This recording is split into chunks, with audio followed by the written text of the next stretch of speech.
I'd like to extend my sincere thanks to all of you who thought so much of me as to give me this wonderful award. And I figure I ought to say something significant. I worked at that real hard when I was a lawyer, so trust me, I'm going to do as best I can in as short time as I've got. I was 16 years old when I went to Western Maryland College in Westminster, Maryland. I was one of the first African Americans to ever go to the college. I wasn't the first, but perhaps I was the first one to survive for 4 years. The experience was not everything that I had hoped to be. In fact, there were parts of it that were downright hard. Being away from home and community for 4 years, living solely among white people, could sometimes be a wonderful and a distressing experience for a 16, 17, 18-year-old like me. The experience left some wounds that made me decide that I had to do something different.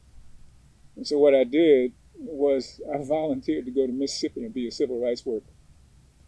It was an enlightening experience, and I was so surprised at how bright and intelligent people were away from my northern prejudices. But during that time, I met a man named Larry Guillard. And Larry was a tremendous civil rights worker who had been the head of a group called the Mississippi Freedom Democratic Party, which had almost single-handedly changed the course of American history in the 1984 Democratic National Convention. Larry thought that I had a chance to become something special, and certainly I learned so much.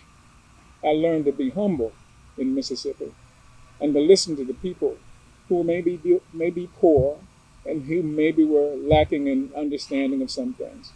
But they were much wiser than I ever would be in terms of survival. He told me that if I wanted to become a lawyer, I needed to go to the civil rights law school, and that was Rutgers. He told me I had to learn from a guy named Arthur Cannoy, who I'd never heard of before. So I took him up on it and went to Rutgers. And folks, let me say to you, that first semester was one of the worst experiences of my life.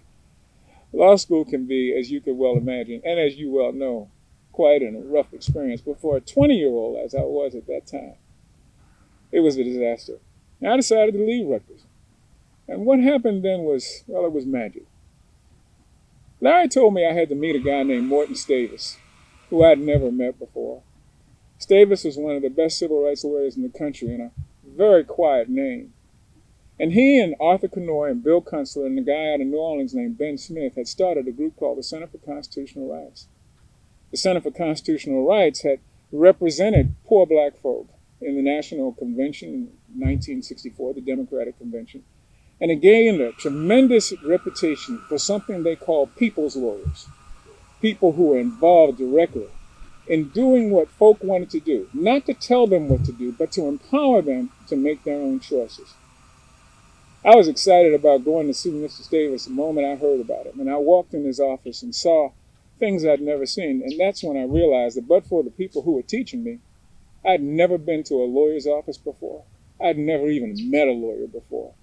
And here was this great man with pictures of King and other folk all over his place. I fell in love with the practice the moment I saw it, and I hadn't even heard him speak before. But when I told him that, I really wanted to learn from him and I would be willing to come to work for him, he kind of smiled, with his secretary sitting in the background. And she smiled too. She said, "Mr. McTeer, you need to understand, we don't hire first-year law students." And I got to admit, I was a bit crushed by that because my whole career was on the line. If I was going to be a lawyer, I felt I had to be here. So I did something stupid. I told him I'd work for nothing. She died laughing at that. And then he looked at me and he smiled and he said, "I'll take that offer." And that's when I learned that Contracts 1 was a really important course. But the truth of the matter is that he became the mentor I always needed. And he spent time with me trying to help me understand what the grace of the law is and how it works for people. Eventually, I would meet a guy named Arthur Cannoy. And I know many of you have heard his name over and over again, but I actually got to see him, got to work with him. I actually got to watch him in class in action, and he was a dynamo of activity. But one of the things that was critical is he explained to us that there was a critical line in a case called Monroe v. Pape, where the Supreme Court said that all civil rights litigation must be viewed against a background of tort liability. And he backed that up, of course, with the fact that we had to become people's lawyers. And that was something that really stuck with me. I decided to go ahead. I raised money with a black philanthropist in New York and asked him if he would give me enough money to go to Mississippi for 2 years. He gave me $22,000, which was a lot of money back then. But, I had to convince the woman I wanted to marry that we should give up the $36,000 job in New York and give up her teaching job in Baltimore, Maryland, to move to Mississippi. We did. It was an exciting time. And within 4 months after we arrived there, after I had been barred in Maryland, the case of a lifetime walked in the office.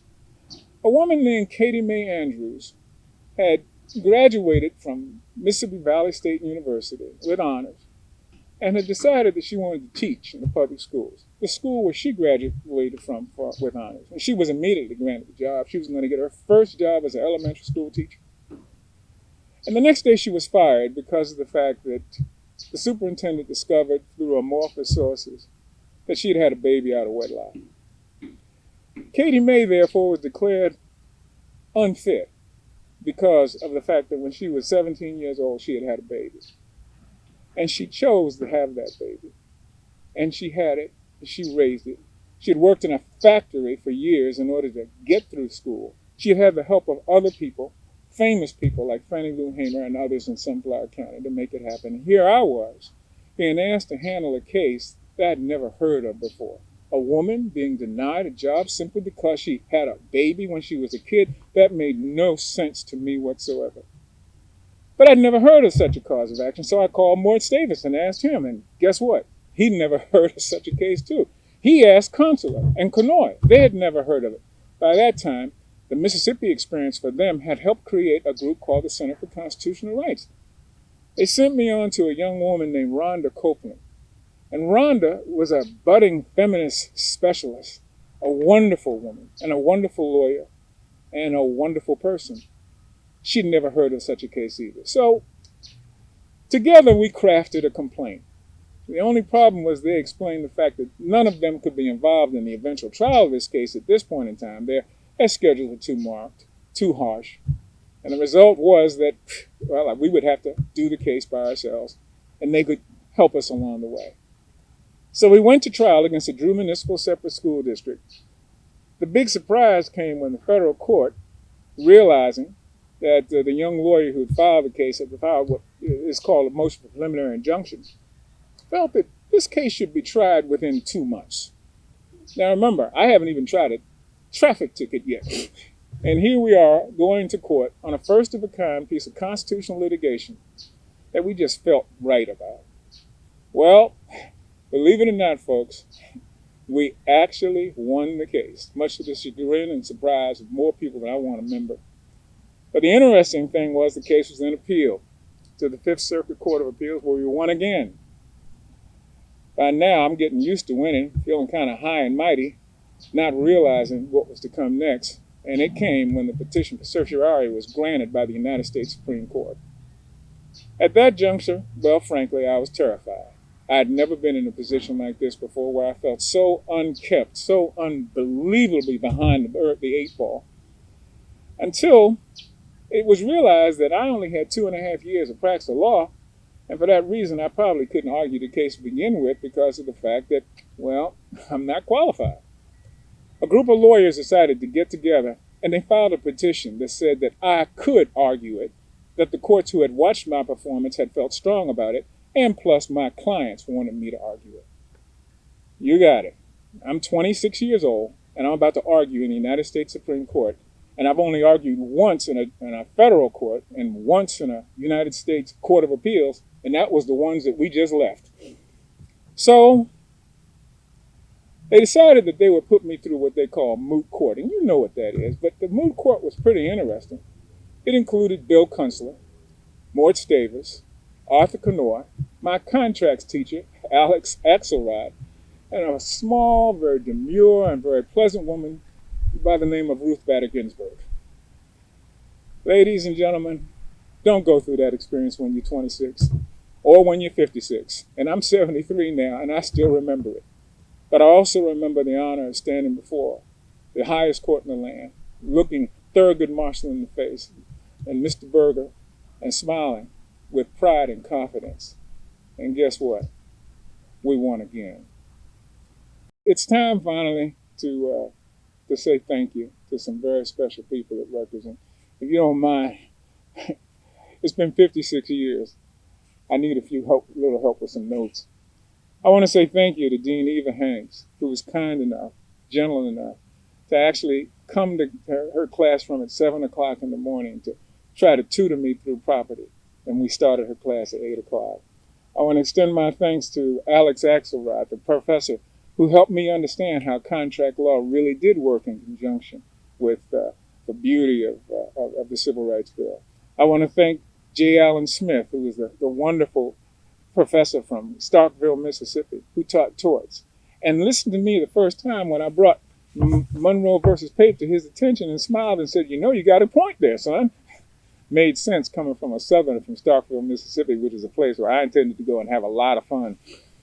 But then I want to also extend my thanks to people like Al Bloomrosen, the professor of labor law here at Rutgers at the time, and who helped in that argument. I want to thank, of course, Mort Stavis, who was my mentor, a lifelong individual. And likewise, I want to thank that wonderful person who was so helpful, Bill Kunstler, the first celebrity lawyer I ever met.